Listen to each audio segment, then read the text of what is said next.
tous les prospects qu'on attire ne vont pas être dans le même niveau de maturité pour l'achat. Et donc, du coup, il faut pondérer ça. On prend les premiers clients et on étudie qui sont cette personne-là, qui a participé dans la décision d'achat, qui a participé dans l'influence de la décision d'achat. On pense que l'équipe marketing, c'est une équipe et l'équipe sales, c'est une autre équipe. C'est pas vrai. C'est les mêmes équipes. Ça doit être la même équipe et ça doit être reflété même dans l'organisation. Une stratégie demand gen est censée évoluer dans le temps. Si, depuis le début, on est sereine, on pense que c'est génial, on se trompe.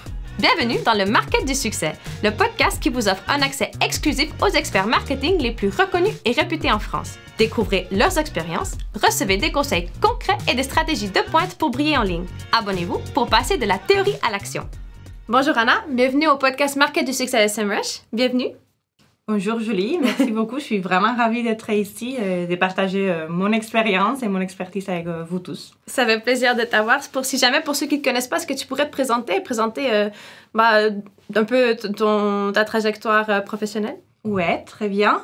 Je vais essayer d'être très courte. En fait, moi, de base, j'étais journaliste. Donc, entre guillemets, rien à voir avec les marketing. Je dis entre guillemets parce que je dis toujours qu'il y a des ressemblances.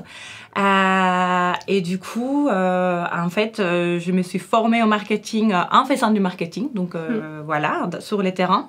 Ça fait 9 ans que je fais du marketing B2B, et spécialement dans des sociétés françaises dans le monde de la tech. Je commençais avec 2 postes plus transverses qui touchaient à un peu même faire de l'offline, faire de l'online, vraiment en fait activer toutes les leviers différentes. Et ensuite, je fais des managements et ensuite, à l'heure actuelle, je travaille chez Swile depuis à peu près 4 ans où je gère le pôle Demand Generation. Donc, si jamais, pourrais-tu nous présenter un petit peu la compagnie Swile pour ceux qui ne la connaissent pas? Oui, bien sûr. Donc, Swile, c'est un acteur français, on existe depuis 7 ans. Et en fait, notre objectif, c'est vraiment révolutionner les mondes du travail grâce à la technologie et au accompagnement qu'on fait avec notre client. Donc, cet accompagnement, ça se passe avec des solutions technologiques qui vont venir faciliter la gestion des avantages salariaux, comme les titres restaurants, les titres cadeaux. Donc vraiment faire gagner du temps avec des solutions qui sont très faciles à prendre en main à la fois pour les utilisateurs finaux, mais aussi pour les administrateurs. On a aussi des solutions pour gérer les gestions de voyages, par exemple, en entreprise. Donc, vraiment, le but, c'est de faciliter les modes de travail et de faire en sorte que dans les entreprises, il y ait une bonne cohésion des équipes grâce à la technologie et à l'accompagnement qu'on offre à notre client. Excellent. Et du coup, tu es responsable de l'unité de Demand Generation dans l'entreprise. Exactement, qui fait partie du pôle marketing B2B. Qui est justement notre sujet d'aujourd'hui. Donc, pour rentrer dans le vif du sujet, aujourd'hui, on va parler justement de cette génération de la demande pour que les utilisateurs achètent nos produits. Donc, pour ceux qui ne connaissent pas, est-ce que tu pourrais nous expliquer dans tes mots qu'est-ce que la Demand Generation dans ce cas-ci? Donc, qu'est-ce que la génération de demande? Ouais. C'est une vaste question. Je pense que même ceux qui faisons en fait la demand gen, on n'a pas une définition. En fait, ce que je dis à chaque fois, c'est que la demand generation, c'est de mettre en œuvre tout un ensemble de stratégies et notamment de plans et les exécuter évidemment des campagnes marketing pour, comme son nom l'indique, ramener de la demande qualifiée. Donc, je pense qu'on va en parler plus tard de ça, mais c'est vraiment la mise en œuvre de différents leviers marketing qui vont venir attirer l'attention du prospect, l'accompagner pour qu'il devienne un prospect qualifié, donc vraiment qu'il devienne un prospect avec une potentielle opportunité de vente et pas uniquement quelqu'un qui se balade dans notre site internet ou qui télécharge quelque chose qui est très loin de notre proposition de valeur produit. Et vraiment, c'est faire en sorte que tout ça se met en place de la A à la Z et que ça sert vraiment au business et pas uniquement à une équipe marketing. Donc justement, tu en as parlé un petit peu, mais quelle serait un peu la différence entre une stratégie de lead generation, donc quand on parle de génération de prospects ou de leads, dans ce cas-ci, versus la génération de demande? Parce que souvent, les experts marketing, on est très centrés dans cette génération de leads. Quelle serait la différence au niveau stratégique? Ouais. En plus, j'ai un avis assez tranché sur les sujets. Je n'aime pas la terminologie lead generation parce qu'effectivement, je trouve que c'est très limitante. Pour moi, pour que ça soit clair, pour moi, quand on fait de la lead generation, je vais l'expliquer juste après, on sert uniquement en équipe marketing. C'est-à-dire, en fait, on ramène des leads. Donc, qu'est-ce que c'est des leads? Des leads, c'est de personnes qui rentrent dans notre CRM, dans notre database. Moi, je vulgarise beaucoup ça pour qu'on comprenne la différence. Et donc, qu'est-ce qu'on est en train de générer? Oui, c'est effectivement de chiffres des personnes, des leads, qui sont dans notre database pour que les équipes marketing puissent les envoyer des emails, puissent faire des retargeting via des canaux payants, puissent faire des actions, des webinaires, des podcasts, etc. Mais est-ce que véritablement, cette personne-là pourrait demain acheter notre produit? Et donc, en fait, la lead generation fait partie de la demand generation. Donc, évidemment, c'est tout des mécanismes pour attirer l'attention de cette marché cible et potentielle. Mais c'est très limité parce que ça reste là. Donc, ça répond à des objectifs de combien de leads on doit générer. Mais ça ne répond pas du tout aux objectifs d'une entreprise. Moi, si j'ai mon propre entreprise, je ne veux surtout pas que mon équipe marketing me génère uniquement des leads. Je veux surtout que mon équipe marketing me génère des revenus. Ouais. Et du coup, soit capable de ramener des clients. Et donc, pour moi, la différence, c'est que la demand gen, c'est vraiment beaucoup plus global. Elle va venir récupérer ces leads-là. Enfin, elle va venir à mettre en place de ces stratégies qui récupèrent ces leads-là et qui les fait avancer dans ce qu'on appelle les tunnels marketing et ensuite de vente. Donc, en fait, ça va être quoi? Ça va être mettre en œuvre toute une stratégie inbound. Donc, en fait, je capture les leads via, par exemple, des contenus. Hein. Ça, c'est classique et ça fonctionne. Pour autant, c'est classique, mais ça fonctionne. Et une fois que j'ai ramené les leads, une fois que j'ai ramené l'intérêt, je mets en place d'autres types de campagnes. Parfois, ça va être aussi des contenus. Parfois, ça va être plutôt des vidéos. Parfois, ça va être des plateformes. On peut être très créatif. Je donnerai quelques exemples juste après. Et le but, c'est vraiment de susciter l'intérêt produit de ton prospect. Parce que je peux, par exemple, nous, on s'adresse aux responsables des ressources humaines. Chez Swile, ça c'est notre buyer persona par excellence. En fait, je peux attirer leur intérêt en écrivant un article sur quelles sont les tendances de recrutement en 2025, par exemple, en 2024. 2025, ce serait trop futuriste, mais pourquoi pas.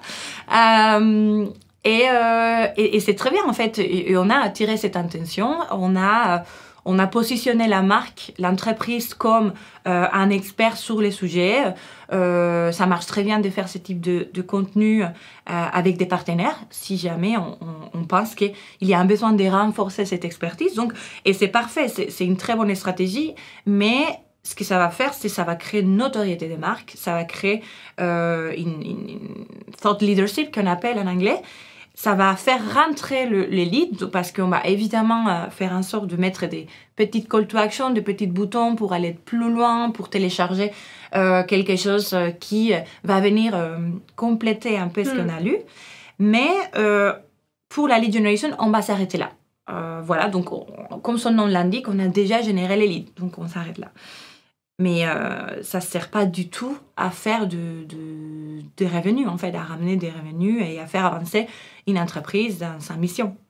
Et donc, du coup, la demand generation va venir agréer beaucoup d'autres leviers, beaucoup d'autres stratégiques pour justement que cette lead avance dans les tunnels. Et là, par exemple, on va parler de nurturing. Donc, en fait, les fameux entonnoirs, donc on attire les prospects avec des contenus très larges parce que l'intérêt, c'est vraiment de ne pas s'en passer du potentiel prospect qui peut-être qu'aujourd'hui, ils ne sont pas compris qu'ils ont besoin de notre solution, mais peut-être demain, grâce à notre travail, en fait, on réveille cet intérêt. Ouais.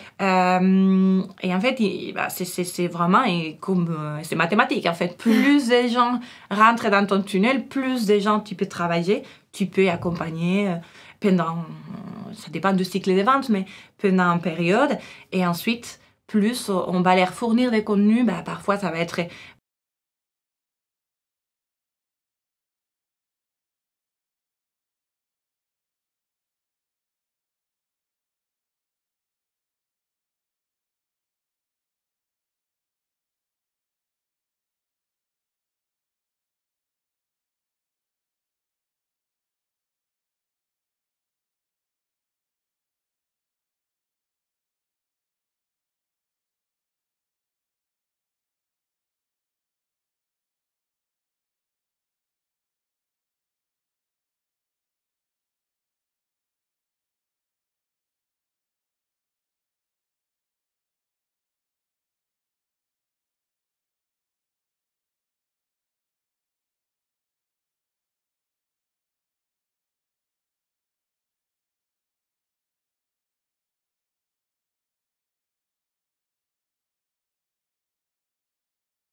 commercial pour qu'eux, ils fassent le travail. Ou, évidemment, ça dépend de l'entreprise. Il y a des entreprises qui sont capables de signer en autonomie et qui n'ont pas besoin d'un équipe commerciale. Ça dépend du produit.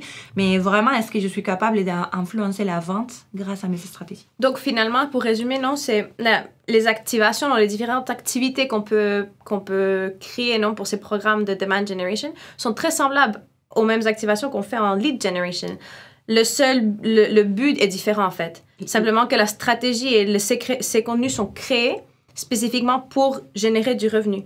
Donc, non, ce qui fait que, en ayant cette stratégie en place, non, au lieu d'avoir la stratégie de on veut seulement générer des leads, vraiment, ce qui va nous aider, c'est sûrement à nous poser souvent plus de questions sur qui est notre client idéal, qui est notre cible, et s'appuyer sur les données. Bonjour Anna, bienvenue au podcast Market du succès à SEMrush. Bienvenue. Bonjour Julie, merci beaucoup. Je suis vraiment ravie d'être ici et de partager mon expérience et mon expertise avec vous tous. Ça fait plaisir de t'avoir. Pour ceux qui ne te connaissent pas, est-ce que tu pourrais te présenter un peu ta trajectoire professionnelle? Ouais, très bien. Je vais essayer d'être très courte. En fait, moi, de base, j'étais journaliste. Donc, entre guillemets, rien à voir avec les marketing. Je dis entre guillemets parce que je dis toujours qu'il y a des ressemblances. Et du coup, en fait, je me suis formée au marketing en faisant du marketing. Donc, voilà, sur le terrain. Ça fait 9 ans que je fais du marketing B2B, et spécialement dans des sociétés françaises dans le monde de la tech. Je commençais avec 2 postes plus transverses qui touchaient à un peu même faire de l'offline, faire de l'online, vraiment en fait activer toutes les leviers différentes. Et ensuite, je fais des managements et ensuite, à l'heure actuelle, je travaille chez Swile depuis à peu près 4 ans où je gère le pôle Demand Generation. Donc, si jamais, pourrais-tu nous présenter un petit peu la compagnie Swile pour ceux qui ne la connaissent pas? Oui, bien sûr. Donc, Swile, c'est un acteur français. On existe depuis 7 ans. Et en fait, notre objectif, c'est vraiment révolutionner les mondes du travail grâce à la technologie et au accompagnement qu'on fait avec notre client. Donc, cet accompagnement, ça se passe avec des solutions technologiques qui vont venir faciliter la gestion des avantages salariaux, comme les titres restaurants, les titres cadeaux. Donc vraiment faire gagner du temps avec des solutions qui sont très faciles à prendre en main à la fois pour les utilisateurs finaux, mais aussi pour les administrateurs. On a aussi des solutions pour gérer les gestions de voyages, par exemple, en entreprise. Donc vraiment, le but, c'est de faciliter les modes de travail et de faire en sorte que dans les entreprises, il y ait une bonne cohésion des équipes grâce à la technologie et à l'accompagnement qu'on offre à notre client. Excellent. Et du coup, tu es responsable de l'unité de Demand Generation dans l'entreprise. Exactement, qui fait partie du pôle marketing B2B. Qui est justement notre sujet d'aujourd'hui. Donc, pour rentrer dans le vif du sujet, aujourd'hui, on va parler justement de cette génération de la demande pour que les utilisateurs achètent nos produits. Donc, pour ceux qui ne connaissent pas, est-ce que tu pourrais nous expliquer dans tes mots qu'est-ce que la Demand Generation dans ce cas-ci? Donc, qu'est-ce que la génération de demande? Ouais. C'est une vaste question. Je pense que même ceux qui font en fait la demand gen, on n'a pas une définition.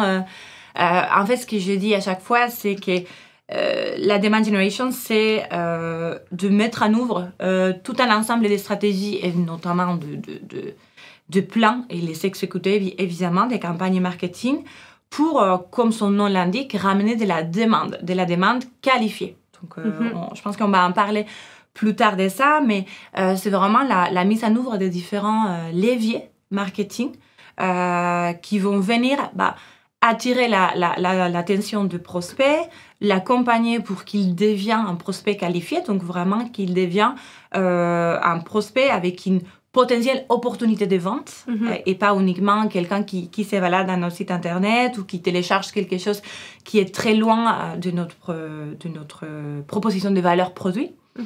Et vraiment, c'est faire en sorte que tout ça se met en place de la A à la Z et que ça sert vraiment au business et pas uniquement à une équipe marketing.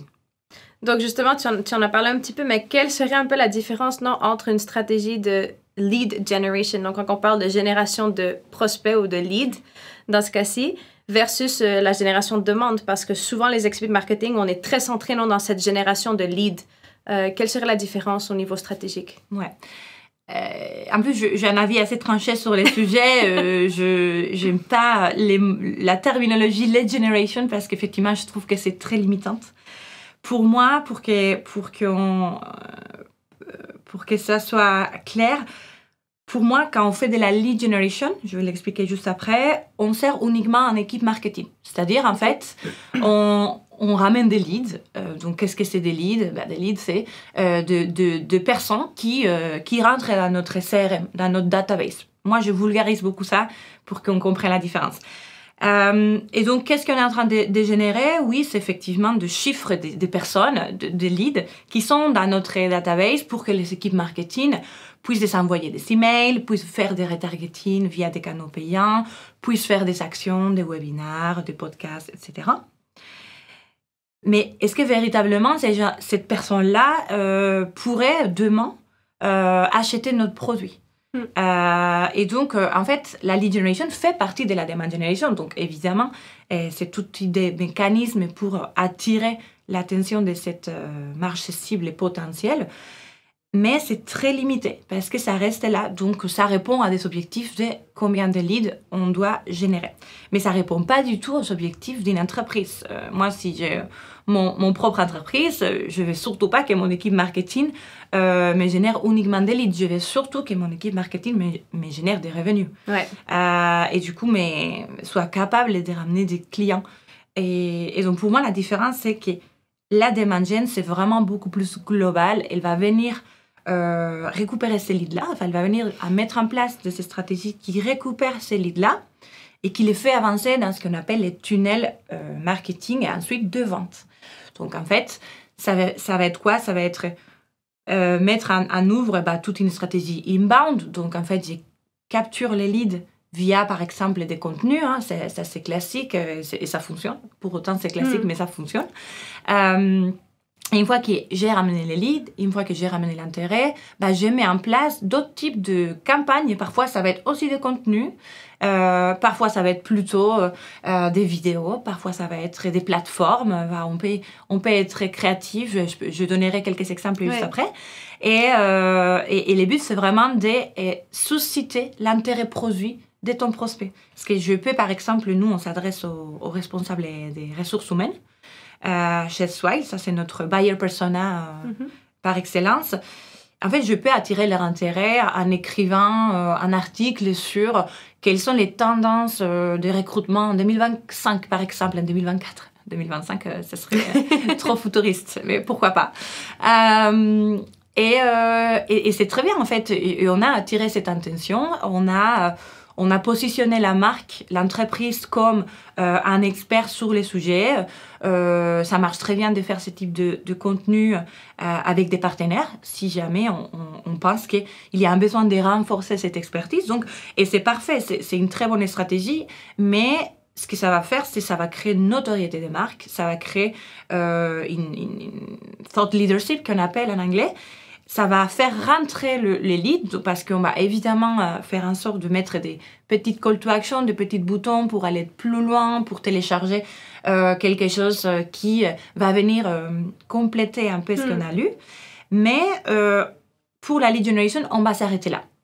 Voilà, donc comme son nom l'indique, on a déjà généré les leads, donc on s'arrête là. Mais ça ne sert pas du tout à faire des revenus, en fait, à ramener des revenus et à faire avancer une entreprise dans sa mission. Et donc, du coup, la demand generation va venir agréer beaucoup d'autres leviers, beaucoup d'autres stratégiques pour justement que cette lead avance dans les tunnels. Et là, par exemple, on va parler de nurturing. Donc, en fait, les fameux entonnoirs, donc on attire les prospects avec des contenus très larges parce que l'intérêt, c'est vraiment de ne pas s'en passer de potentiels prospects qui peut-être qu'aujourd'hui, ils ne sont pas compris qu'ils ont besoin de notre solution, mais peut-être demain, grâce à notre travail, en fait, on réveille cet intérêt. Ouais. Et en fait, c'est vraiment c'est mathématique. En fait, plus de gens rentrent dans ton tunnel, plus de gens tu peux travailler, tu peux accompagner pendant, ça dépend du cycle des ventes, mais pendant une période. Et ensuite, plus on va leur fournir des contenus, parfois ça va être justement des infographies, ça fonctionne très bien. Parfois ça va être des webinaires produits, parfois ça va être des use cases clients. C'est vraiment des trucs classiques. Et là, personnellement, moi je trouve où l'intérêt de cette entreprise, en tout cas aujourd'hui, où on consomme beaucoup trop de choses, on n'a pas trop le temps de lire. Moi, je pense que l'intérêt, c'est vraiment de trouver des formats qui sont différents ou des tonalités de messages un peu différentes, un peu... à nous, chez Swile, justement, c'est un peu la manière dont on réussit à attirer l'attention, c'est grâce à une tone of voice qui est assez différente, entre autres, et aussi la pertinence des sujets. Donc vraiment, c'est, si je dois résumer, la demand generation, c'est vraiment générer de la demande utile, vraiment pour l'équipe commerciale. Il faut vraiment qu'on soit obsédé par cette notion que les leads soient qualifiés. Est-ce que ce que j'ai réussi à mettre en place, est-ce qu'à la fin de la journée, je donne de la demande aux équipes commerciales pour qu'eux, ils fassent le travail. Ou, évidemment, ça dépend de l'entreprise. Il y a des entreprises qui sont capables de signer en autonomie et qui n'ont pas besoin d'un équipe commerciale. Ça dépend du produit. Mais vraiment, est-ce que je suis capable d'influencer la vente grâce à mes stratégies? Donc, finalement, pour résumer, non, c'est les activations, les différentes activités qu'on peut créer pour ces programmes de demand generation sont très semblables aux mêmes activations qu'on fait en lead generation. Le but est différent, en fait. Simplement que la stratégie et ces contenus sont créés spécifiquement pour générer du revenu. Donc, non, ce qui fait que, en ayant cette stratégie en place, non, au lieu d'avoir la stratégie de on veut seulement générer des leads, vraiment, ce qui va nous aider, c'est sûrement à nous poser souvent plus de questions sur qui est notre client idéal, qui est notre cible, et s'appuyer sur les données, surtout. Exactement. Non, parce que j'imagine que souvent dans les équipes marketing, ce qui arrive, c'est qu'on on a une perception de notre produit, de ce que nous, on veut transmettre, mais après, on n'a peut-être pas cette analyse ou cette pratique d'aller chercher les données et d'aller vraiment comprendre au niveau analytique, au niveau de données, réellement, quels sont nos clients, quels sont les meilleurs clients, quels sont les meilleurs potentiels clients et quels sont leurs profils, non? Exactement. Et c'est un très bon point. Mais même dans une stratégie de génération de leads, les données sont extrêmement importantes. C'est juste que pour cette activité-là, on va s'arrêter encore une fois, volume de leads. Ouais. Pour aller plus loin, là, on rentre dans des sujets de mettre des scoring, par exemple. Et donc, est-ce que toutes les prospects qu'on attire ne vont pas être dans le même niveau de maturité pour l'achat? Et donc, du coup, il faut pondérer ça. C'est-à-dire, en fait, si je télécharge quelque chose et que moi, j'ai besoin de d'acheter, imaginons, on parle je vais acheter une solution pour faire des podcasts, par exemple. Est-ce qu'aujourd'hui, j'ai un besoin de faire des podcasts? Imaginons oui. Je suis en train de benchmarker des solutions. Je me renseigne sur Internet. Je télécharge, je ne sais pas, une espèce de infographie interactive qui va me dire, en fait, si tu veux mettre en place des podcasts, voici les 4 étapes à savoir. Parfait. Grâce à ça, j'ai pu comprendre qu'il y a cette entreprise qui est derrière et qu'ils peuvent m'accompagner. Génial. Mais pour autant, peut-être que je ne suis pas prête aujourd'hui à lancer mon podcast. Ce n'est pas un besoin immédiat. Mais pour autant, peut-être demain, il y a un besoin immédiat. Donc, il faut qu'on traduise ça dans la donnée. Il faut qu'on puisse dire, moi, en tant qu'Anna, je suis une prospect de cette entreprise qui fournit des solutions pour créer des podcasts. Et Anna, aujourd'hui, n'est pas prête, mais demain, elle peut l'être. Et donc, en fonction de ça, ça va permettre aux équipes marketing de segmenter et de dire, OK, aujourd'hui, moi, je vais faire une campagne marketing justement avec un message très ciblé aux personnes qui sont prêtes. Et donc, du coup, forcément, il faut que je m'appuie sur la donnée, sur cette capacité à segmenter. Et là, on parle il faut aller chercher la nature et les comportements de ton prospect. Donc, par nature, moi, je peux être égale au buyer persona de cette entreprise de podcast. Je peux être les bons cibles. Je suis une marketeuse. Je vais potentiellement faire des podcasts.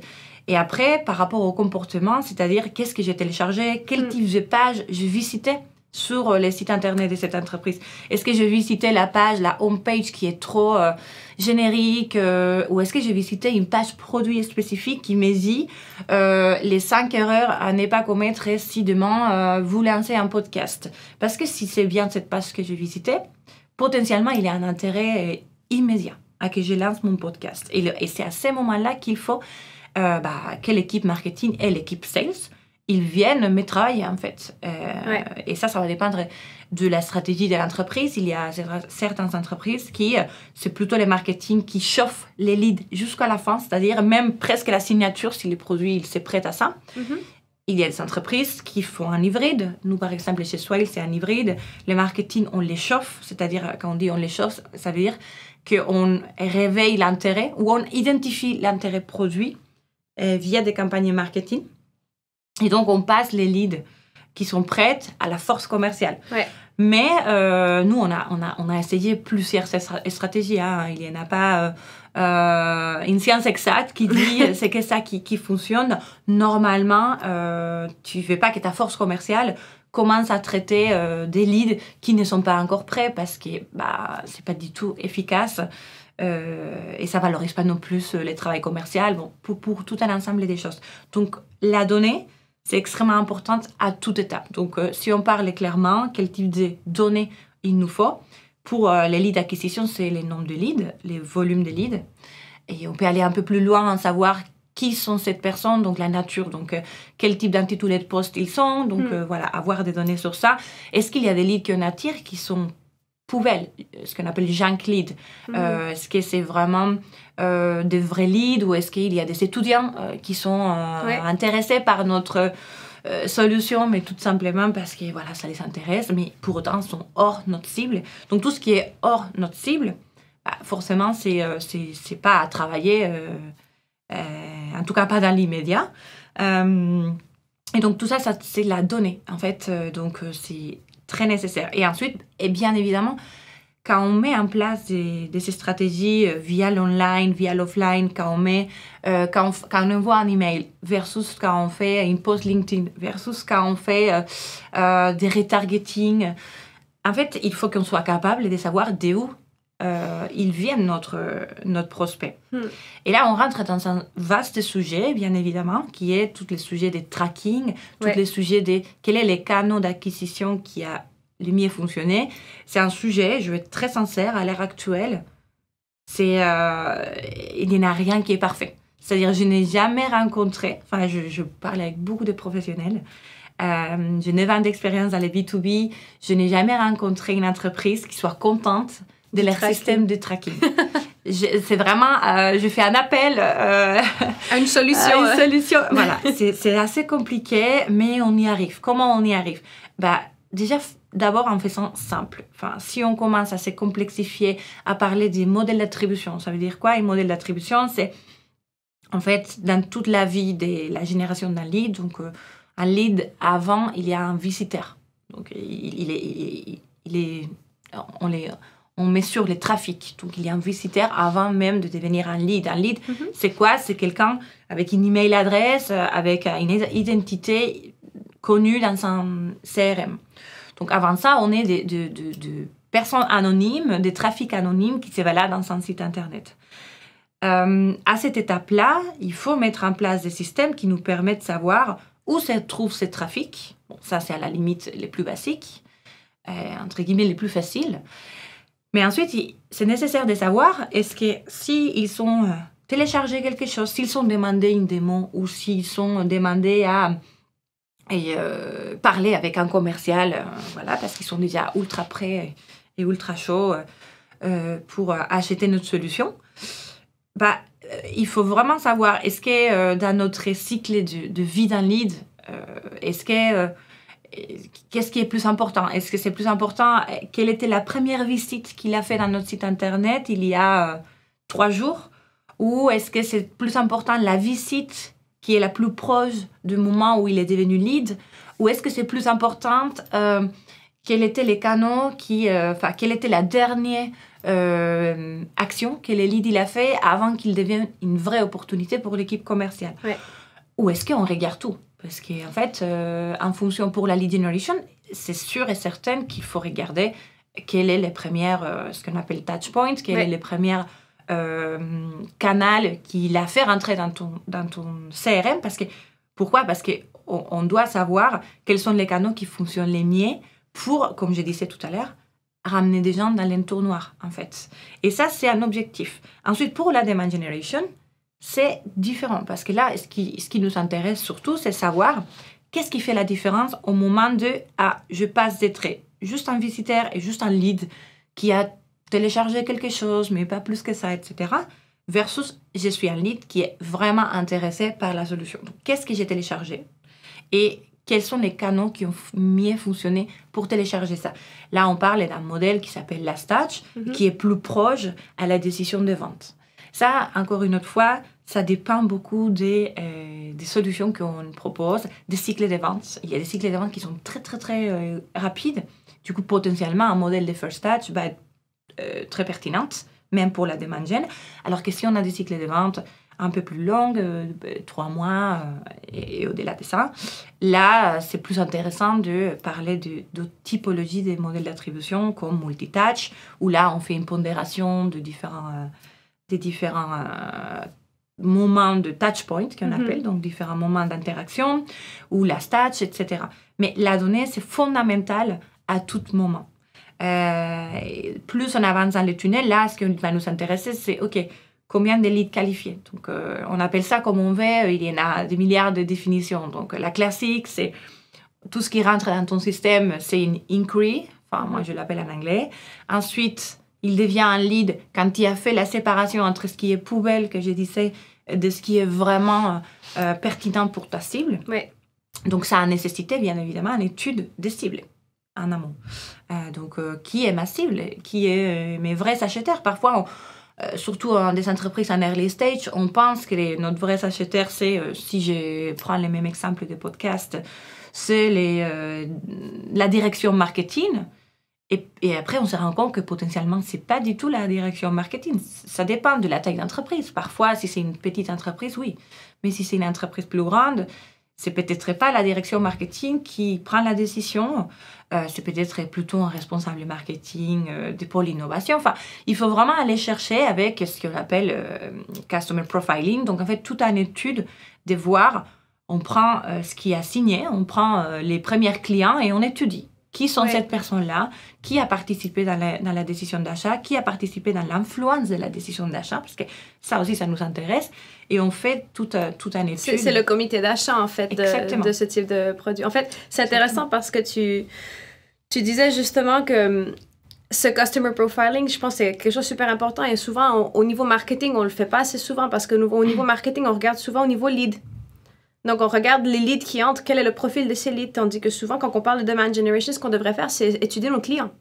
Ah, mais complètement. Étudier nos clients. Et donc, du coup, moi, souvent, ce que je recommande, c'est par exemple, si on veut lancer une stratégie de demand generation, vous avez déjà reçu plusieurs clients dans votre entreprise, ben pourquoi est-ce qu'on n'étudie pas le top 20% de nos clients? Qui sont les meilleurs clients dans notre base de données pour connaître tout d'abord les meilleurs programmes d'acquisition qui viennent de la part de marketing pour savoir... Parce que là, on parle plus de voir combien de leads marketing apporte par canal, mais on parle vraiment de quels sont les canaux qui apportent les leads les plus qualifiés ou les prospects avec le plus de potentiel au niveau de vente. Exactement. On peut, pour rebondir sur ça, on peut avoir un canal d'acquisition, je donne un exemple, l'email. Typiquement, l'email avec 2 partenaires. Donc, en fait, on fait une action avec un partenaire et cette partenaire envoie un email dans leur newsletter qui nous génère des leads à nous. Super, génial. On peut être trop content. Ça, d'ailleurs, c'est une de mon expérience, c'est une des actions, des canaux qui fonctionnent le plus pour les volumes. C'est génial, ils nous ont ramené 3000 leads. On considère que 3000 leads sur une action, c'est génial, alors que normalement, nous, nos actions, ça nous ramène 300 leads. Donc voilà, 10% de ça. Si on s'arrête à la lead gen, on va être ultra content. On va dire, ah, c'est génial. Mais en fait, quand on va plus loin et quand on fait des calculs, bon là, si je tire les calculs, c'est un calcul des CAC, des coûts par acquisition, des ROI, c'est un calcul des vraiment, en fait, je suis cette base de 3000 prospects dans les tunnels Et j'ai fait une analyse de qu'est-ce que ça a donné ça. Où est-ce qu'ils sont? Est-ce qu'ils sont toujours à l'étape des leads 3 mois plus tard? Donc, encore une autre fois, je donne des exemples temporels, mais ça dépend des cycles de vente. Imaginons 3 mois plus tard, je fais une analyse et je vois. Je dis, mais en fait, ils sont tous restés au niveau lead, en fait. Malgré le fait qu'on a essayé de les activer. Et en fait, on va plus loin. On dit, mais en fait, est-ce qu'on ne serait pas en train de se tromper? Est-ce qu'on ne serait pas en train de... OK, on a attiré 3000 leads. A priori, c'est des gens de notre cible. Mais c'est bizarre. Ils ne sont pas interagis avec notre contenu. Donc, est-ce que déjà notre contenu, il est adapté? Donc, déjà, ça, en fait, il faut appeler. Il y a très peur dans le marketing d'appeler les prospects. Oui, de parler, de discuter. De parler, en fait. Il faut appeler, il faut comprendre aussi. Évidemment, un appel, c'est pas représentatif, bien évidemment. Donc, ça reste un levier pour savoir pourquoi on s'est trompé. Parce que nous, ce qu'on veut, c'est vraiment comprendre la masse. Mais il faut tester. Il faut tester des différentes approches. Et à un moment donné, on arrive par trouver pourquoi, en fait, on s'est trompé. Et souvent, c'est soit les contenus n'étaient pas adaptés, soit c'était pas du tout la bonne personne, soit l'aider, ou soit on est en train de les adresser un message à un timing qui n'est pas du tout le bon. Et ça, je reviens à ce que j'ai dit, en fait, c'est très important de pondérer, de scorer les leads. Et donc, après, vraiment, en fait, c'est par rapport à ce que tu disais tout à l'heure, quand on fait une analyse à la fin, c'est 3000 personnes. Si ça se trouve, les taux des closes en vente, les taux de closing, les taux des leads to close one, ce qu'on appelle les taux des lead to client, il est de 2%. Si on met ça en perspective avec peut-être un autre canon qui nous a ramené moins de leads, mais les taux de closing, c'est beaucoup plus important, là, tu te rends vite compte que ça ne sert pas les mêmes objectifs. Attention, il faut pas... Je ne dis pas qu'il faut juste se concentrer sur ce qui a un taux de closing incroyable. Non, il faut juste, encore une autre fois, réfléchir au entonnoir. Qu'est-ce que je veux signer vite? Qu'est-ce que je peux me permettre de leur mettre dans l'entonnoir et les travailler? Parce que si ça se trouve, en fait, quand on fait des analyses en cohorte, donc en fait, on regarde toute cette masse de personnes et on voit au fil du temps qu'est-ce que ça a donné. Si ça se trouve, ces 3000 leads aujourd'hui ne sont pas clients, mais un an plus tard, ils vont l'être. Mais est-ce qu'on peut se permettre d'avoir la force commerciale à travailler un lead un an? Dans certains cas, oui. Si on est Salesforce et qu'on vend des solutions très complexes où le cycle de vente c'est immense, mais si on vend une solution de création de podcasts, potentiellement non. En fait, c'est beaucoup trop cher d'avoir une approche commerciale pendant un an, en fait. Ça veut dire quoi? Ça veut dire que c'est le marketing qui doit chauffer ces leads-là. Mais c'est là aussi, je pense, parce qu'on voulait en discuter aujourd'hui, non, de l'importance d'être aligné avec l'équipe de vente, parce qu'on parle justement de ce cycle de vente, et j'ai l'impression que c'est quelque chose que souvent en marketing, on ne prend pas vraiment en compte dans nos programmes marketing. Du coup, nous, on pense qu'on amène des leads qualifiés, on pense qu'on amène même des prospects qualifiés, même si on parle de revenus ou potentiels clients. Mais après, ça serait aussi peut-être intéressant de regarder au niveau des canaux d'acquisition qui peuvent nous amener des clients qui convertissent plus rapidement, en fait. De voir... non, donc là, c'est aussi de se demander au niveau équipe marketing, est-ce que vraiment on est en train d'utiliser, par exemple, un podcast qui génère cette demande. Après, on va pouvoir les accompagner avec un contenu beaucoup plus spécifique sur notre produit. Est-ce que ça va aider, justement, à convertir ce client? Ou est-ce que l'équipe de vente aura à faire moins de travail, on peut dire non. Donc, du coup, c'est un client qui a déjà l'information. Peut-être qu'il n'a pas besoin de 2-3 démos. Peut-être qu'il a besoin juste d'une démo, juste d'un appel. Et là, il est prêt à acheter, en fait. Ouais. Et souvent, j'ai l'impression que c'est un peu ce manque, en fait, de connexion entre les deux équipes. Ouais. Parce qu'on travaille sur 2 objectifs différents. Exactement. Alors, du coup, très bon sujet. On est très passionnés sur ce sujet aujourd'hui. Oui, exactement. Alors, du coup, je parle de ma propre expérience. Les problèmes, c'est que historiquement, on pense que l'équipe marketing c'est une équipe et l'équipe sales c'est une autre équipe. Et c'est pas du tout. C'est pas vrai. C'est les mêmes équipes. Ça doit être les mêmes équipes et ça doit être reflété même dans l'organisation de l'entreprise.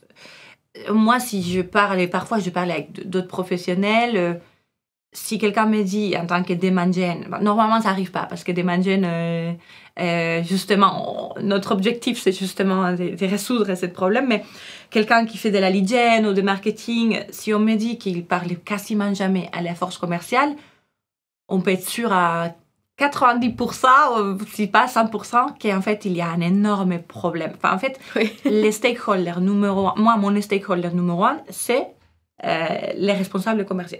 Enfin, moi, si on regarde mon agenda et que je regarde mes messages Slack que je vois, mis à part mon équipe, bien évidemment, mon équipe a des forces d'être manager, mais sinon, deux autres, moi, s'il y a une équipe avec qui j'interagis le plus, c'est l'équipe commerciale.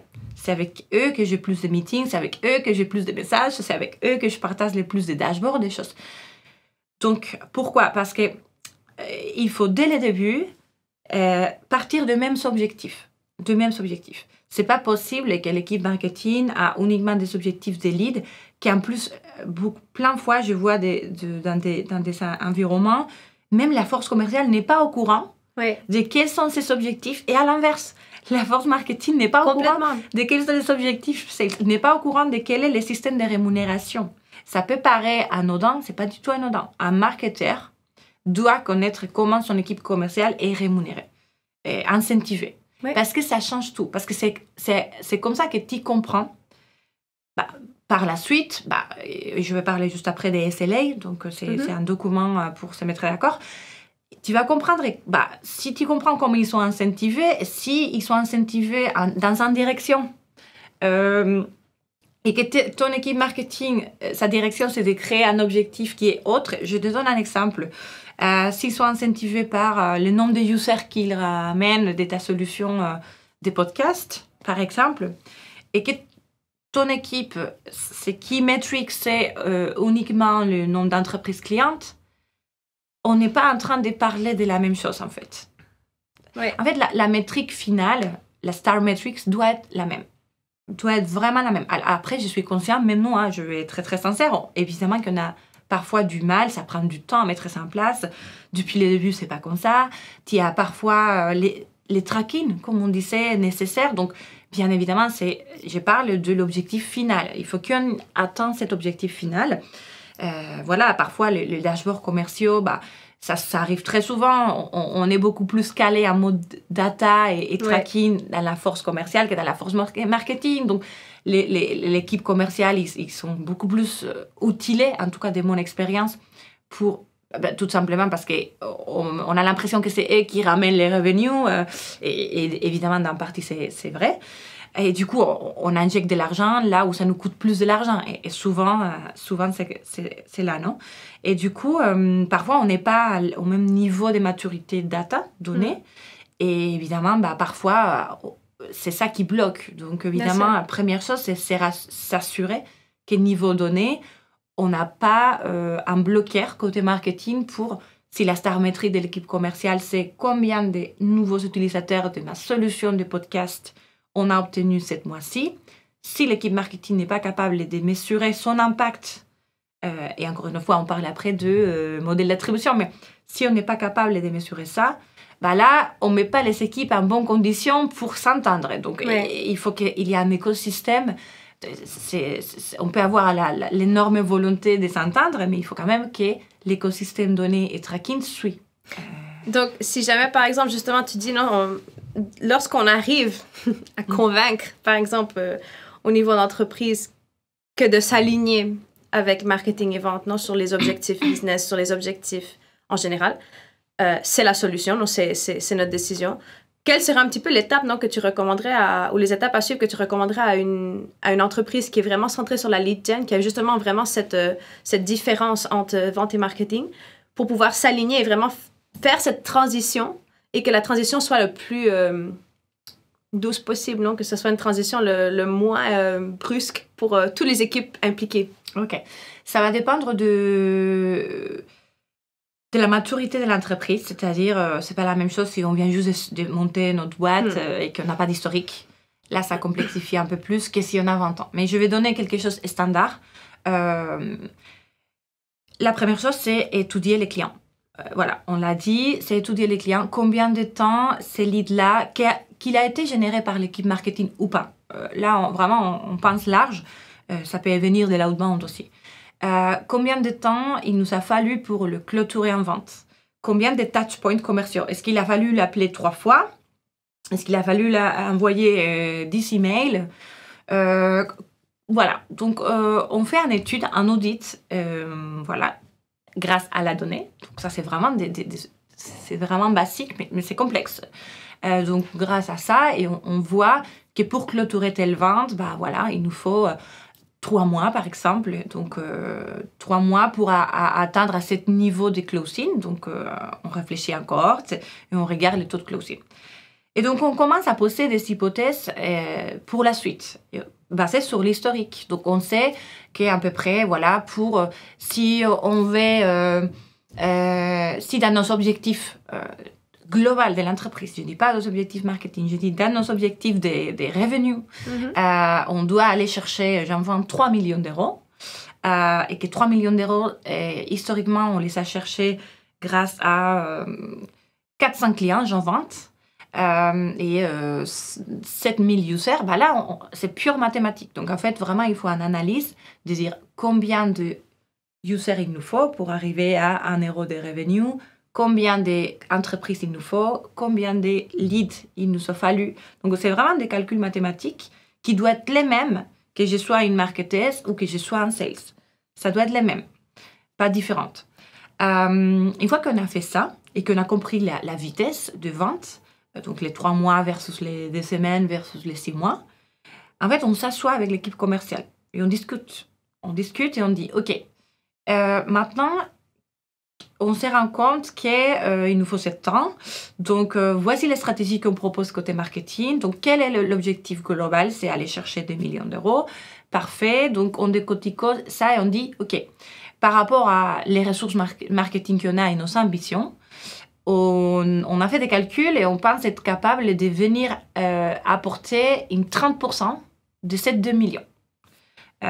Voilà, parce qu'on a fait des calculs les nombres de leads qu'on est capable de générer, etc., en fonction du budget qu'on dispose, des masses salariales, etc., etc. Et du coup, déjà, on discute et on s'est dit, est-ce que ça va permettre d'arriver à vos objectifs? Voilà, c'est une discussion normale. Une fois qu'on s'est mis d'accord sur ça, ou si on est en désaccord, on voit qu'est-ce qu'il faut ajuster. Peut-être il faut reforecaster certaines choses ou pas, ou il faut aller chercher d'autres manières de faire du marketing. Alors souvent, c'est pas avec plus de budget, souvent c'est avec plus de créativité. Ouais. Mais voilà, et du coup, on se met d'accord sur les metrics clés qui vont couvrir tous les tunnels. Donc déjà, et sur les langages, c'est très important qu'on parle la même langue. Donc, qu'est-ce que ça veut dire un inquiry? C'est-à-dire tout le monde qui rentre dans les websites. Est-ce que vous êtes d'accord? Oui, non, ok. Qu'est-ce que ça veut dire une lead? Pour nous, c'est ça. Vous pensez que oui? Ok, oui. Donc, on a tous les mêmes glossaries, en fait. Qu'est-ce que ça veut dire un lead qualifié, un MQL qu'on appelle, Marketing Qualified Lead?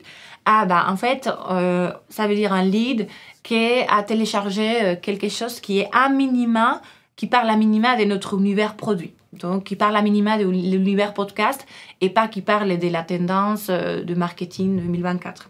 OK. Ensuite, qu'est-ce que c'est un lead qualifié pour l'équipe commerciale? C'est exactement ce lead marketing, mais qu'on sait qu'il y en a un budget validé pour faire des podcasts. On sait que c'est la bonne personne, que c'est la bonne cible, parce qu'on a fait une historique, parce qu'on a essayé, on a regardé ce qui fonctionne. On sait aussi qu'il y en a un timeline, c'est-à-dire que la personne veut lancer un podcast dans les 3 mois et pas dans 300. Bon, voilà. Ou pas, non, je ne sais pas encore, etc. Donc, on se met d'accord sur les définitions, en fait. Et ensuite, une fois que ça passe côté commercial, on communique aussi, parce que c'est un accord commun, c'est-à-dire, c'est pas uniquement aux sales et exiger au marketing d'être ultra régleux sur la qualité des leads, c'est aussi au marketing j'aime pas le mot exigence, mais de travailler avec les sales pour qu'une fois que les sales ils ont récupéré ces leads-là, en fait, est-ce qu'on est en train de les retravailler aussi de la bonne manière? Et donc, c'est vraiment une seule équipe, qui a des professionnels qui ont des expertises différentes, effectivement, mais c'est une seule équipe qui doit avoir des métriques très claires. Donc, de la même manière qu'on a compris les métriques de marketing, Donc, quels sont les taux de transformation entre lead et MQL? Quels sont les taux de transformation entre MQL et SQL? Donc, Sales Qualified Lead. Ouais. Ensuite, partie commerciale. En fait, on a fait précédemment l'exercice d'évaluer les clients. On sait qu'à peu près, il faut les appeler 10 fois en vente, ou pas les appeler, mais en tout cas avoir 10 interactions en moyenne. Alors, ce n'est pas une science exacte, mais voilà, en fonction de la typologie des prospects. Si on se rend compte que les sales, ils les appellent 20 fois, il y a un problème. Si pour clôturer la vente, on les appelle 20 fois, ça veut dire que potentiellement, le lead n'est pas si qualifié comme on pensait. Donc, il faut en fait, une stratégie demand gen est censée évoluer dans le temps. Si, depuis le début, on est sereine, on pense que c'est génial, on se trompe. En fait, il faut réévaluer à chaque fois parce que les choses changent. Il y a peut-être de nouveaux acteurs dans les marchés qui rentrent, qui font plus difficile la vente. Enfin, il y a des choses qu'on ne maîtrise pas. Donc, c'est vraiment des choses évolutives. Donc, un alignement entre la force commerciale et la force marketing, c'est un travail évolutif. Ouais. Et c'est de là qu'il faut qu'on parle avec eux toutes les semaines, tous les jours même. Enfin, il faut qu'on soit vraiment... Moi, là, et plus en plus, ça valorise les équipes. C'est-à-dire qu'en fait, une équipe marketing qui n'est pas capable de voir des leads, ils ne voient pas trop l'impact de ce qu'ils font, en fait. C'est vrai. Et du coup, en fait, s'ils voient qu'ils sont ramenés tel 30% de chiffre d'affaires qu'on voulait chercher cette année, ben là, pour le coup, ça valorise énormément plus les équipes. Et à l'inverse, les équipes commerciaux, en fait... Souvent, on entend dire « Ah non, en fait, ils ne valorisent pas trop la force marketing parce qu'ils pensent que c'est des gens créatifs, qui font des e-books ou des choses comme ça, mais qui sont complètement décorrélés de terrain. » Ben, en fait, voilà, donc et il faut écouter les appels aussi. Enfin, il faut faire call shadowing, il faut voir ce que les clients finaux ils veulent. C'est écouter les clients, au final, c'est ce qu'il faut faire. Ouais. Et donc, on pose dans la mesure des possibles un mini-document. Au début, il ne faut pas que ça soit très complexe. Un mini-document où on est d'accord sur ce que je viens juste de dire, sur les définitions, sur quels sont les taux historiques. On peut les poster comme ça, c'est écrit noir sur blanc de quel est notre niveau de référence. Et en fait, après, on mesure semaine par semaine. Après, on a des dashboards. Et si on n'a pas encore des dashboards, parce que ça nous arrive aussi à nous, on a des Excel. Peu importe. Malheureusement, parfois, il faut faire des choses manuelles. Mais en tout cas, on mesure toutes les semaines. Et par rapport au taux de transformation lead to MQL, est-ce qu'on est on track? Est-ce qu'on n'est pas on track? Par rapport on avait dit que dans un cycle de vente normal, un sales doit appeler ou doit faire 10 points de contact. On sort un dashboard qui nous dit est-ce qu'ils ont fait 10 points de contact ou est-ce qu'ils ont fait 2? Parce que ça arrive aussi. Si ça se trouve, en fait, ils ne font pas confiance aux leads qui les sont attribués. Et du coup, les sales, ils disent « Ah non, moi, je préfère faire de la chasse parce que je pense que franchement, ça ne fonctionne pas. » Et du coup, tu te rends compte qu'en fait, les prospects, il a été appelé 2 fois. Oui. Et du coup, après, on vient nous dire « Non, mais en fait, votre taux de closing, il n'est pas bon. » Donc, oui, mais il faut comprendre. Pourquoi il n'est pas bon? Parce qu'il y a peut-être l'équipe commerciale qui n'y croit pas dans notre lead. Mais il n'y croit pas dans notre lead parce qu'on n'a pas fait cet alignement. Si l'alignement il est fait, moi par exemple à l'heure actuelle, je ne dis pas que jamais il y a des frictions, bien évidemment, on n'est pas parfait, loin de ça, mais il n'y a pas de frictions entre nous deux équipes parce qu'on se parlait tellement qu'en fait on est une seule et même équipe et on s'intègre dans les stratégies. Ça c'est ultra important aussi. Une chose que j'ai vraiment beaucoup appris grâce à mon expérience en courant chez Swile, c'est qu'un commercial peut participer à ton kick-off d'une campagne marketing. Nous, par exemple, dans mon équipe, on fait chaque campagne qu'on sort, on essaye de faire de moins en moins de campagnes, on essaye de faire campagne 360, et donc pas des milliards d'actions, mais 3 actions, mais grandes actions, et après on les découpe. On intègre de sales dans les kick-off. C'est-à-dire qu'en fait, ils sont là, ils participent parfois à des brainstorms. On peut se dire, ah, mais en fait, c'est pas du tout leur expertise. On se trompe si on pense ça, parce que c'est leur expertise, parce que c'est eux qui parlent avec les prospects, c'est eux qui parlent avec les clients. Donc, par exemple, nous là, on a sorti une plateforme qui est une espèce de calendrier pour les responsables RH. Il y a quelqu'un de mon équipe qui est en charge de ça, qui a piloter tous les projets, cette personne, il a intégré dès le début la force commerciale. Là, il est en train d'imaginer un événement pour inviter tous les abonnés à cette plateforme. Il y a la force commerciale qui est dedans. Et ça va être avec eux qu'on va décider à qui on invite dans l'événement physique, à qui on invite dans l'événement en ligne. Qu'est-ce qu'on considère qui va être vraiment quelqu'un qualifié pendant l'événement physique? Parce que parfois, au marketing, on pense que c'est quelqu'un qui a partagé une coupe de champagne avec un commercial. Et peut-être ils te disent, non, pour nous, c'est vraiment, il a manifesté un vrai intérêt pendant l'événement de dire, en fait, je veux bien qu'on me rappelle. C'est super intéressant. Si jamais, pour résumer peut-être en quelques secondes avant de terminer notre épisode, quelles seraient un petit peu ces étapes à suivre? On les résume un petit peu ensemble si tu veux. Tu as parlé surtout premièrement, c'est d'être aligné sur les objectifs. Ouais. Donc, on doit être aligné sur les KPI, les métriques. On doit avoir un document qui, justement, où est-ce que chacun soit d'accord sur les définitions des différentes métriques. Non? Exactement. Les différentes métriques. Donc, ensuite, c'est aussi l'intégration dans les différentes équipes, dans l'intégration de vente, dans l'équipe marketing, Exactement. À la participation, à la communication, pour justement être au courant, et avoir cette transparence. Ouais. Donc, effectivement, si on résume, et ça dépend de chaque entreprise, mais je suis assez à l'aise pour dire que les étapes, ça marche à tous les coups.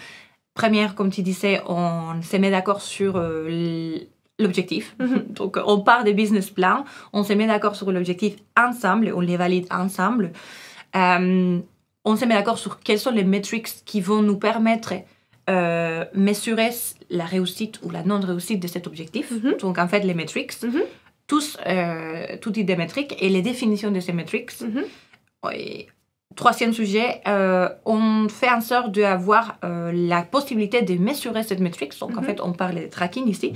Donc, est-ce qu'on va être capable de mesurer tout ce qu'on est en train de dire? Parce que si on crée un document très beau, très théorique, très académique, mais qu'après, on n'est pas capable de le mesurer, on a perdu du temps, en fait. Ouais, donc le tracking, c'est très important. Donc, le tracking, c'est très important.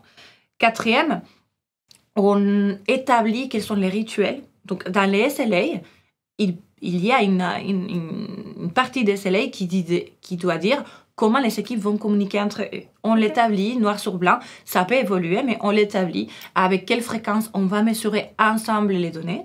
Est-ce que c'est de manière hebdo? Est-ce que c'est tous les mois? Ça va dépendre des besoins.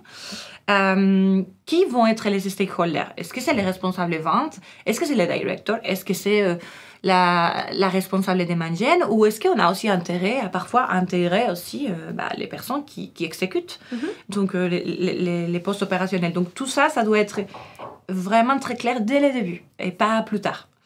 Et une fois qu'on a fait ça, côté marketing, on établit notre stratégie, en fait, on crée notre plan d'action, donc on part des objectifs de l'entreprise. Donc parfois on peut parler des OKR, on décline ça dans une roadmap, et une fois qu'on a la roadmap claire par équipe et par personne, en fait, chaque projet, nous personnellement, moi je conseille vraiment d'intégrer, comme je disais, les sales dans les kick-off, et ensuite, franchement, ça tourne, entre guillemets, toute seule. Si on met ça en place, ça tourne toute seule. Et après, on peut même anticiper de dire, OK, à partir de quel moment on va revisiter ces documents. En fait, ça, on les voit au fur et à mesure. Si on voit que les taux de conversion sont pas du tout ce qu'on avait connu et ce qu'on avait proposé, du coup, on évalue la nécessité de faire évoluer ce document. Mais voilà, je pense que si on suit ça, et oui, est très important de vraiment, encore une fois, connaître les plans d'incentifs d'une équipe commerciale. Si on pose la question à quelqu'un du marketing, tu sais comment ton équipe commerciale est incentivée, et on ne connaît pas la réponse, là, il faut résoudre ça. OK. C'est super intéressant. Merci beaucoup d'avoir participé à cet épisode avec nous. J'espère que pour ceux qui nous ont écoutés, ils ont vraiment tiré parti de cette importance d'explorer cette demand generation pour leur entreprise, si c'est quelque chose qu'ils ne font pas encore. Et aussi de voir l'importance de bien aligner les équipes pour pouvoir...